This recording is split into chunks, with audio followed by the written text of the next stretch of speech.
Halo teman-teman, terima kasih sudah menonton di channel kami yaitu Tetrahedron. Bagaimana kabar teman-teman semua? Semoga kabarnya baik-baik saja. Nah, di video kali ini kita akan bersama-sama membahas mengenai apa itu ikatan kovalen, bagaimana cara pembentukan ikatan kovalen, dan juga kita akan membahas sekalian dengan sifat-sifat senyawa kovalen. Tanpa berlama-lama lagi, stay tune and let's talk about it.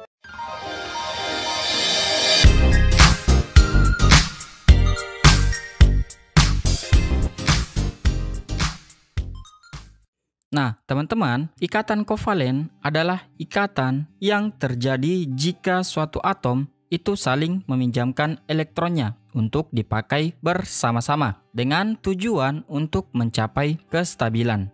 Nah, ini berbeda dengan ikatan ion yang mana ikatan ion prinsipnya itu adalah transfer elektron. Akan tetapi untuk ikatan kovalen itu adalah pemakaian bersama elektron untuk mencapai kestabilan.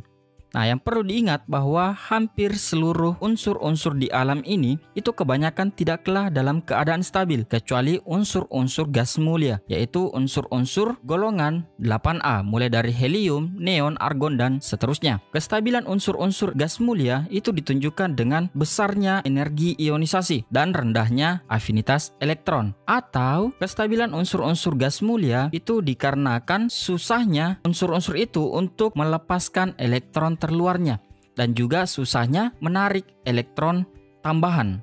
Untuk mencapai kestabilan seperti gas mulia ini, atom-atom selain gas mulia itu mencapai kestabilan dengan cara saling berikatan. Nah, termasuk di dalamnya adalah ikatan kovalen dan juga ikatan ionik. Ikatan ionik itu sudah kita bahas pada 2 video sebelum ini. Silakan teman-teman pelajari dulu ikatan ion baru kemudian ikatan kovalen. Sebaiknya seperti itu. Contoh dari ikatan kovalen itu adalah ikatan antara atom H dengan atom Cl dalam molekul HCl atau hidrogen klorida. Pertama-tama, konfigurasikan dulu kemudian melihat jumlah elektron valensinya. Nah, di dalam HCl itu ada 2 atom H dan atom Cl, di mana atom H konfigurasinya 1s1, artinya memiliki 1 elektron valensi. Agar hidrogen bisa stabil, maka hidrogen itu memerlukan 1 elektron tambahan untuk mencapai kestabilan duplet. Di mana duplet itu adalah ada 2 elektron valensi di sekitar atom hidrogen. Kemudian atom yang kedua itu adalah atom klorin, di mana atom Cl ini memiliki konfigurasi 287 karena nomor atom dari Cl itu adalah 17. Artinya Cl ini memiliki elektron valensi sebesar 7. Karena elektron valensinya 7 berarti memerlukan 1 elektron lagi untuk mencapai kestabilan oktet, yaitu 8 elektron valensi. Jadi di sini hidrogen butuh 1, sedangkan Cl juga butuh 1. Nah, bagaimana caranya supaya hidrogen dan Cl ini bisa sama-sama stabil? Caranya adalah 1 elektron dari H dan 1 elektron dari Cl itu kemudian digabungkan dan dipakai bersama-sama. Jadi 1 elektron dari H dan 1 elektron di Cl itu kemudian digabung dan kemudian dipakai bersama-sama. Nah, kalau kita lihat hidrogen di sini itu sudah ada 2 elektron di sekitar atom hidrogen. Berarti hidrogennya sudah stabil. Begitu juga dengan Cl. Cl ini itu juga sudah stabil. Kenapa? Karena ada 8 elektron valensi di sekitar atom Cl.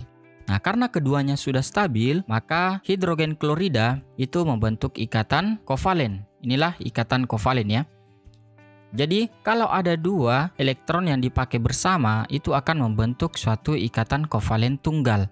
Ikatan kovalen tunggal itu adalah ikatan kovalen yang hanya memiliki 1 garis. Nah, 1 garis ini mewakili 2 elektron. Nah, di dalam Cl itu ada 3 pasang elektron bebas. Jadi inilah yang disebut dengan pasangan elektron bebas. Sedangkan ini antara hidrogen dengan Cl itu adalah pasangan elektron ikatan. Jadi seperti itulah pembentukan ikatan kovalen.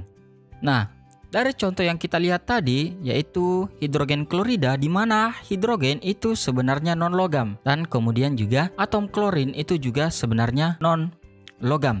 Kemudian membentuk ikatan kovalen. Nah, dari situ sebenarnya bisa kita simpulkan bahwa pada umumnya ikatan kovalen itu terbentuk antara interaksi dari 2 atom non-logam. Jadi ikatan kovalen itu terbentuk karena interaksi antar non-logam.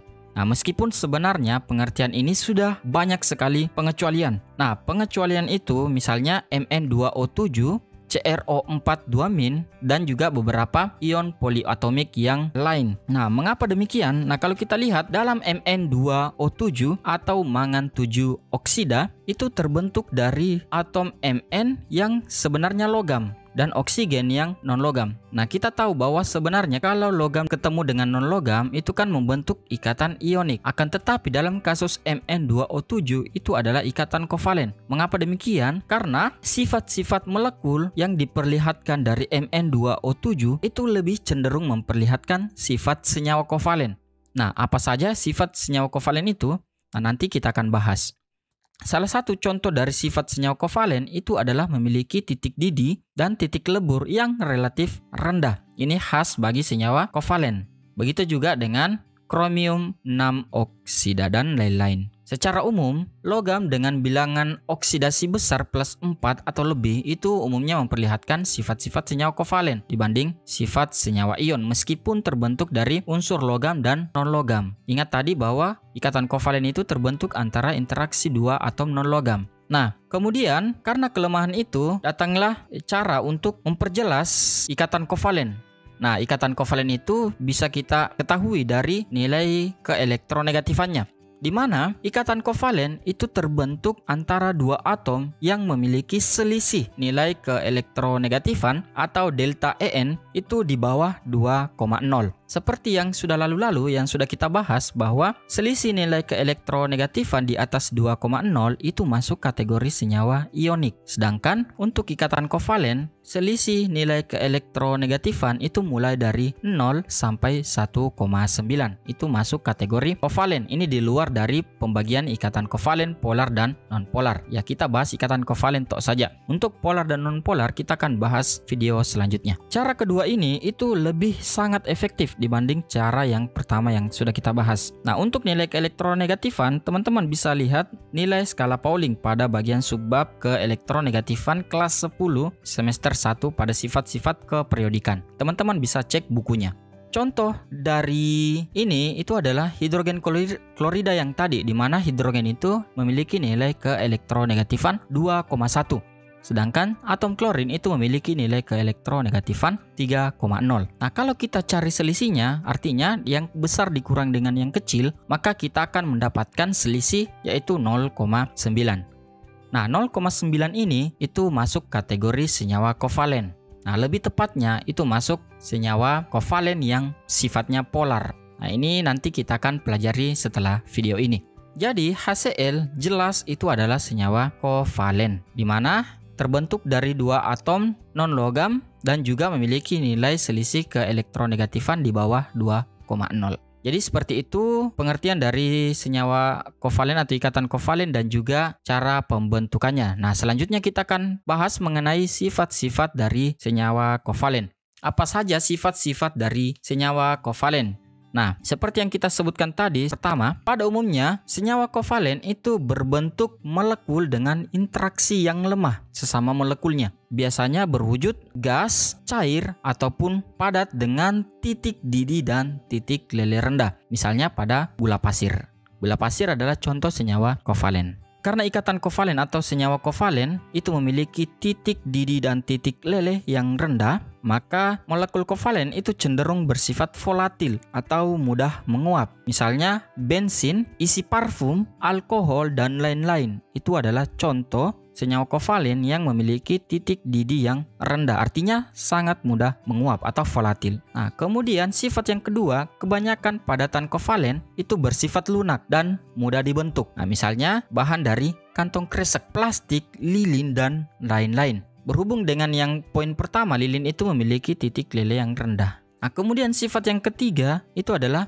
senyawa kovalen nonpolar itu tidak bisa mengantarkan listrik, sedangkan kovalen polar itu bisa mengantarkan listrik. Jadi kovalen itu terbagi dua dari segi sifatnya, kovalen polar dan kovalen nonpolar, di mana kovalen nonpolar tidak bisa mengantarkan listrik. Kemudian kovalen polar bisa mengantarkan listrik.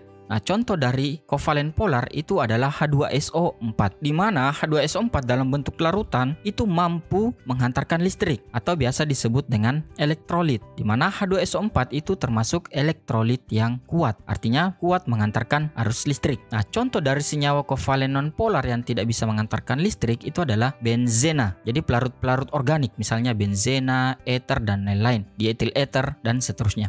Nah, sifat yang keempat, senyawa kovalen polar itu dapat larut dalam pelarut air dan pelarut polar yang lain. Sedangkan untuk kovalen nonpolar itu larut dalam pelarut-pelarut nonpolar juga. Jadi polar larut dalam pelarut polar dan molekul nonpolar itu larut dalam pelarut-pelarut nonpolar. Misalnya, pelarut nonpolar itu adalah ether, kloroforum, benzen, dan lain-lain. Sedangkan pelarut polar misalnya air. Jadi seperti itu beberapa sifat senyawa kovalen yang kami ketahui. Jika ada penjelasan saya yang kurang jelas, mohon di-mention saja di bagian komentar biar saya juga bisa lihat, karena saya juga tidak menutup kemungkinan ada kesalahan. Oke, terima kasih banyak. Sampai jumpa di video selanjutnya. See you.